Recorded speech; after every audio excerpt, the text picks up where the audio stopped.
So starting the test drive here in the XT6 Sport. Pretty comfortable ride. Just a platform that's set up here. This is one of the best riding vehicles that I've been in. Just very smooth, very comfortable, while still being able to feel the road.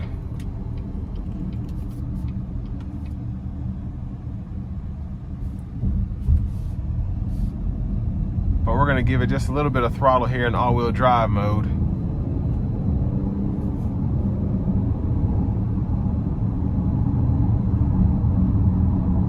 And the 9-speed shifts very smoothly, but it's also, it can be sporty when you need it to as well. I'm gonna get over here and test out the Super Cruise real quick.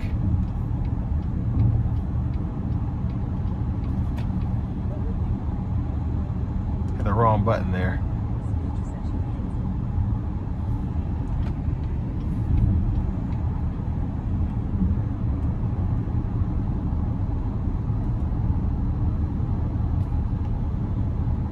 So you're supposed to be able to use your Super Cruise here. But for whatever reason on newer vehicles, it always likes to not act right. I'm sure it's a setting or something that's not on. But anyways, the Super Cruise is a great system, and I've done that in plenty other Cadillacs to demonstrate. But one of the best semi-autonomous systems out there, in my opinion. Just very smart, while also not thinking that it's necessarily smarter than you are as the driver.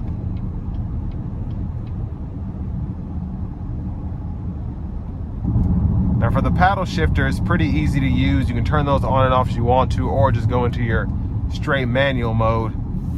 And then to get that off, you just have to put it in drive. But love the vehicle just in terms of how luxurious it is, how simple it is, and it's easy to drive. It really is.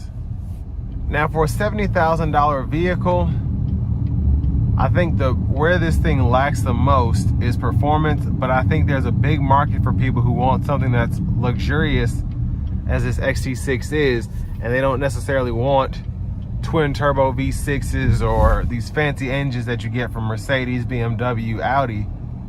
And this is a good option if you just want a naturally aspirated V6, something that gets relatively good fuel economy and doesn't have a lot of crazy stuff going on. It's just simple to drive. And there's something about having a sophisticated and subtle look as opposed to something that pops out. And that's where this thing shines as well. Just having a luxurious interior, nothing too crazy. I would like to see that OLED screen that we have in the Escalade here, or that 33-inch screen that's in the refreshed 24 XT4. But other than that, I mean, this is still a great system. The screen's small, but it's only because we're used to huge screens now.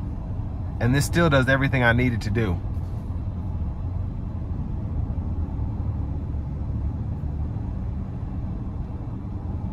Now, as for the Super Cruise, that's one of those things where once you get it set up, it's pretty flawless, but just every so often, for whatever reason, when I'm driving these fresh off the lot, they're just, I don't know if the car's getting warmed up or what, but it just doesn't want to act right all the time. But it could be where I have the lane keeping system on too, I don't know. Which that actually has been doing a pretty good job. Better than what I'm used to the lane keep system from GM being, so you still have that regardless whether you can use your Super Cruise or not.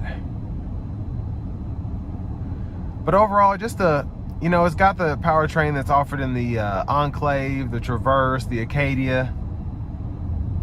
And it definitely gets the job done, especially with this all-wheel drive system. And then the sport mode just takes it up a notch in terms of the revs. But I didn't necessarily want to put my foot into it, again, with it only having a few miles on it.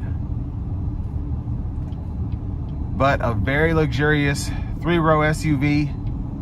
if you don't want something that looks crazy and accelerates crazy. And this will bring me to the end of my review of the 2024 Cadillac XT6 Sport.